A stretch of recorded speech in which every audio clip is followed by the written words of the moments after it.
Hi ಎಲ್ರಿಗೂ ನಮಸ್ಕಾರ. Universe love ಚಾನಲ್ಗೆ ನಿಮ್ಮೆಲ್ಲರಿಗೂ ಸ್ವಾಗತ. ಈಗ ನಮ್ಮ ಬೆಂಗಳೂರು ಅಂದರೆ ಸಿಟಿ ಹುಡುಗಿರು ಯಾರ್ಯಾರು ಇರ್ತಾರಲ್ಲ, ಅಂದರೆ ಹಳ್ಳಿಯ ಆಚಾರ ವಿಚಾರ ಏನು ಗೊತ್ತಿರಲ್ವಲ್ಲ ಅಂಥ ಹುಡುಗಿರಿಗೆ ಒಂದು ಬಿಗ್ ಆಪರ್ಚುನಿಟಿ ಸಿಕ್ಕಿದೆ. ಅದು ಝೀ ಕನ್ನಡದಿಂದ ಅಂಥ ಆಪರ್ಚುನಿಟಿ ಏನು ಅಂತೀರಾ? ಹೌದು, ನಮ್ಮ ಹೆಣ್ಮಕ್ಳಿಗೆ ಒಂದು ದೊಡ್ಡ ಆಪರ್ಚುನಿಟಿ ಅಂತಲೇ ಹೇಳ್ಬೋದು. ಅದು ನೀವು ಇದು ಅಕುಲ್ ಬಾಲಾಜಿ ಅವರು ಸ್ಟಾರ್ ಸುವರ್ಣದಲ್ಲಿ ಅವ್ರ ಮೊದಲ ರಿಯಾಲಿಟಿ ಶೋ ಬಂದು ಪ್ಯಾಟೆ ಹುಡುಗಿರ್ ಹಳ್ಳಿ ಲೈಫು, ಅದನ್ನು ಆ್ಯಂಕರಿಂಗ್ ನಡೆಸ್ಕೊಡ್ತಾಯಿದ್ರು.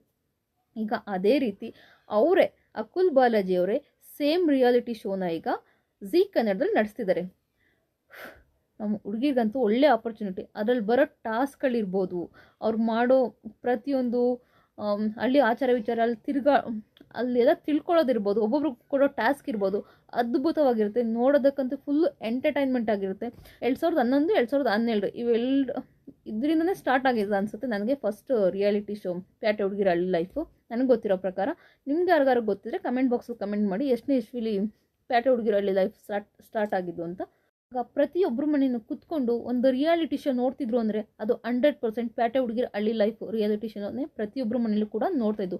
ಆಗ ರಿಯಾಲಿಟಿ ಶೋ ಅಂದ್ರೇ ಸ್ಟಾರ್ ಸುವರ್ಣ ಜಾಸ್ತಿ ನೋಡ್ತಿದ್ದೆ. ಸ್ಟಾರ್ ಸುವರ್ಣ ಆಗ ಮನೆ ಮುಂದೆ ಉದಯ ಟಿ ವಿಲ ಸ್ಟಾರ್ ಸುವರ್ಣ, ಕಲರ್ಸ್ ಕನ್ನಡ, ಈ ಟಿ ವಿ ಕನ್ನಡ ಅಥವಾ ಝೀ ಕನ್ನಡಗೆಲ್ಲ ಅಷ್ಟು ಪಾಪ್ಯುಲರ್ ಇರಲಿಲ್ಲ.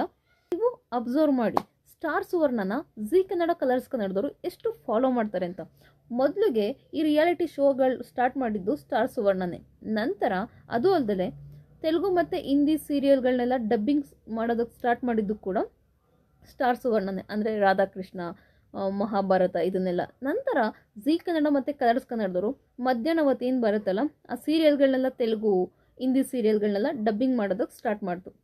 ಆಲ್ಮೋಸ್ಟು ಈ ಸ್ಟಾರ್ ಸುವರ್ಣನೇ ಝೀ ಕನ್ನಡ, ಕಲರ್ಸ್ ಕನ್ನಡದವರು ಫಾಲೋ ಮಾಡ್ತಾರೆ. ಈ ಚಾನಲು ಇನ್ನೊಂದು ಚಾನಲ್ನ ಕಾಪಿ ಮಾಡೋದ್ರಲ್ಲಿ, ಅಂದರೆ ಅಲ್ಲಿ ಬರೋ ಶೋಗಳನ್ನ ಅಥವಾ ರಿಯಾಲಿಟಿ ಶೋಗಳನ್ನ ನಾವು ಆ ಥರ ಮಾಡಬೇಕು ಅನ್ನೋದ್ರಲ್ಲಿ ತಪ್ಪೇನಿಲ್ಲ. ಆದರೆ ಜನಗಳಿಗೆ ಒಳ್ಳೆ ರೀತಿ ಎಂಟರ್ಟೈನ್ಮೆಂಟ್ ಕೊಡಿ. ಈಗ ಬರ್ತಿದೆ ಡಬಲ್ ಮೀನಿಂಗ್ಸು ಅಥವಾ TRPಗೋಸ್ಕರ ಸುಮ್ಮನೆ ಅಳೋದು, ಈ ಥರ ಬೇಡ ಅಂತ ಹೇಳ್ತಿದ್ದೀನಿ ಅಷ್ಟೆ. ಯಾವುದೇ ರೀತಿ ಸ್ಟಾರ್ ಸುವರ್ಣನ ಹೊಗಳುತ್ತಾ ಇಲ್ಲ.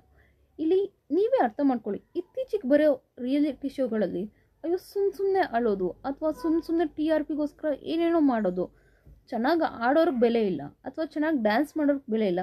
ಯಾರ್ಯಾರು ಸುಮ್ಮನೆ ಬಂದು ಡೈಲಾಗ್ ಹೊಡಿತಾರೋ ಅಥವಾ ಸುಮ್ಮನೆ ಬಂದು ಕುಣಿತಾರೋ, ಅಂದರೆ ಅಂಥವ್ರಿಗೆ ಬೆಲೆ ಜಾಸ್ತಿ. ಈಗ ಒಳ್ಳೊಳ್ಳೆ ಟ್ಯಾಲೆಂಟ್ಗಳಿಗೆ ಬೆಲೆನೇ ಇಲ್ಲ. ಬಟ್ ಸ್ಟಾರ್ ಸುವರ್ಣದಲ್ಲಿ ಆಗಿರಲಿಲ್ಲ.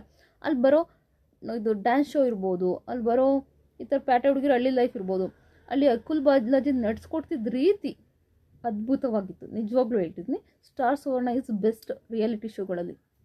ಗೊತ್ತಿಲ್ಲ, ಈಗ ಝೀ ಕನ್ನಡದಲ್ಲಿ 100% ಈಗ ಬರ್ತಾ ಇದೆ. ಹೇಗಿರುತ್ತೆ ಅಂತ 100% ನಾನು ಊಹೆ ಮಾಡ್ಕೊಂಡಿಲ್ಲ. ಅಲ್ಲೂ ಮೋಸ್ಟ್ಲಿ ಒಬ್ರಿಗೊಂಥರ ಇನ್ನೊಬ್ರಿಗೊಂಥರ ಅಲ್ಲೂ ಕೂಡ ನಡೆಸ್ಕೊಳ್ತಾರ ಏನೋ ನನಗೆ ಗೊತ್ತಿಲ್ಲ. TRPಗೋಸ್ಕರ ಇತ್ತೀಚಿನ ಚಾನಲ್ಗಳು ಏನು ಬೇಕಾದರೂ ಮಾಡ್ತಾರೆ. ಸಿಟಿ ಹುಡುಗಿರು ಯಾರ್ಯಾರು ಇದ್ದೀರಾ, ಮಾಡ್ರನ್ ಹುಡುಗಿರು, ಅಂಥವ್ರಿಗೆಲ್ಲ ಇದು ಒಳ್ಳೆ ಆಪರ್ಚುನಿಟಿ ಝೀ ಕನ್ನಡದವ್ರು ಕೊಟ್ಟಿದ್ದಾರೆ. ನೀವು ಕೂಡ ಒಳ್ಳೆ ರೀತಿಲಿ ಉಪಯೋಗಿಸ್ಕೊಳ್ಳಿ. ಸಿಕ್ಕಿದ ಚಾನ್ಸ್ನ ಯಾವ್ಯಾವ ರೀತಿ ಬೇಕು. ಆಡಿಷನ್ ಕೂಡ ಇದೆ ಕಂಠೀರವ ಸ್ಟುಡಿಯೋದಲ್ಲಿ 19 ಜುಲೈ 18ರಿಂದ 28ನೇ ವಯಸ್ಸಿನವರು, ಅದರೊಳಗಡೆ ವಯಸ್ಸಿನವರು 18ರಿಂದ 28ನೇ ವಯಸ್ಸಿನವರು ಹೋಗಿ ಅಲ್ಲಿ ಆಡಿಷನ್ ನೀಡ್ಬೋದು. ಯಾವ್ಯಾವ ರೀತಿ ಆಡಿಷನ್ ಇರುತ್ತೆ ಅಂತ ನಮಗೂ ಗೊತ್ತಿಲ್ಲ. ಅಲ್ಲಿ ನೋಡಿ ಅವಕಾಶನ ಯಾವ ಹುಡುಗಿರು ಮಿಸ್ ಮಾಡ್ಕೋಬೇಡಿ. ಯಾರ್ಯಾರಿಗೆ ನಾವು TVಲಿ ಕಾಣಿಸ್ಕೋಬೇಕು ಅನ್ನೋ ಆಸೆ ಇರುತ್ತೋ ಅವ್ರಿಗೆಲ್ಲ ಇದೊಂದು ಒಳ್ಳೆ ಅವಕಾಶ ಅಂತ ಹೇಳ್ಬೋದು.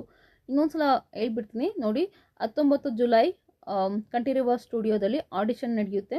18 ವಯಸ್ಸು ಇಷ್ಟಿರಬೇಕು, 18ರಿಂದ 28 ಒಳಗಡೆ. ಅಂದರೆ ನಾನು ನೀಡ್ಬೋದಾಗಿತ್ತು, ಬಟ್ ನನಗೀಗ ಅದಕ್ಕಿಂತ ಸ್ವಲ್ಪ ಜಾಸ್ತಿ ಆಗಿದೆ, ಅದಕ್ಕೋಸ್ಕರ ನೀಡ್ತಿಲ್ಲ.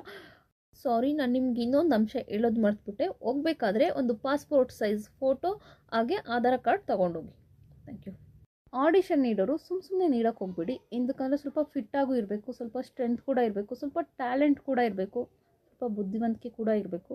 ಎಲ್ಲ ಇದ್ದಾಗ ಅಂದರೆ ಸ್ವಲ್ಪ ಕಾಮಿಡಿನೂ ಇರಬೇಕು, ಬರೀ ಸ್ಟ್ರಿಕ್ಟಾಗಿ ಆ ಥರ ಇರಬಾರ್ದು. ನೋಡಿ ಮಬೀನಾ ಪಾಪ ತೀರ್ಕೊಂಡ್ರವರು, ಚಂದನ್ ಅವರೆಲ್ಲ ತುಂಬ. ಚಂದನ್ ಅಂದರೆ ಲಕ್ಷ್ಮೀ ಬಾರಮ್ಮದಲ್ಲಿ ಫಸ್ಟ್ ಮಾಡ್ತಿದ್ರು ನೋಡಿ, ಕವಿತಾ ಗೌಡರ ಹಸ್ಬೆಂಡು. ಅವರೆಲ್ಲ ಫಸ್ಟು ಪ್ಯಾಟೆ ಹುಡುಗಿರ ಹಳ್ಳಿ ಲೈಫಲ್ಲಿ ಫಸ್ಟ್ ಅವರಿದ್ದರು ಮೊದಲನೇ ಸೀಸನಲ್ಲಿ. ಪ್ಯಾಟೆ ಹುಡುಗಿರ ಹಳ್ಳಿ ಲೈಫು, ಪ್ಯಾಟೆ ಮಂದಿ ಕಾಡಿಗೆ ಬಂದರು, ಈ ಥರ ಹಳ್ಳಿಯ ಪ್ಯಾಟೆಗೆ ಬಂದ, ಈ ಥರ ತುಂಬ ನಡೆಸ್ಕೊಟ್ಟಿದ್ದಾರೆ ಅಕುಲ್ ಬಾಲಾಜಿ ಅವರು. ಅವರು ಅದರಿಂದ ಕೂಡ ಫೇಮಸ್ ಆಗಿ ಬಿಗ್ ಬಾಸ್ ಕೂಡ ಬಂದಿದ್ದು. ನಿಮ್ಗೇನು ಅನಿಸುತ್ತೆ ಇದ್ರ ಬಗ್ಗೆ? ಕಮೆಂಟ್ ಬಾಕ್ಸಲ್ಲಿ ಕಮೆಂಟ್ ಮಾಡಿ. ನೀವು ಯಾರ್ಯಾರು ಹೋಗ್ತೀರಾ ಅಂತಲೂ, ಅಲ್ಲಿ ಯಾರ್ಯಾರು ನೋಡ್ತಿದ್ದಾರೆ ಈಗ ಈ ವಿಡಿಯೋನ, ಯಾರ್ಯಾರು ಹೋಗ್ತೀರಾ ಅಂತ ಕೂಡ ಕಮೆಂಟ್ ಬಾಕ್ಸಲ್ಲಿ ಕಮೆಂಟ್ ಮಾಡಿ. All the best. ಯಾರ್ಯಾರು ಹೋಗ್ತೀರಾ ಅವ್ರಿಗೆಲ್ರಿಗೂ. ಮೊದಲು ಹೋಗಿ ಆಡಿಷನ್ ಕೊಡಿ, ಸೆಲೆಕ್ಟ್ ಆಗಿ. ಎಲ್ಲರೂ ಆಲ್ ದ ಬೆಸ್ಟ್ ನನ್ನ ಕಡೆಯಿಂದ. Thank you so much full video ನೋಡಿದ್ದಕ್ಕೆ. ಪ್ಲೀಸ್ ಸಬ್ಸ್ಕ್ರೈಬ್ ಮಾಡಿ.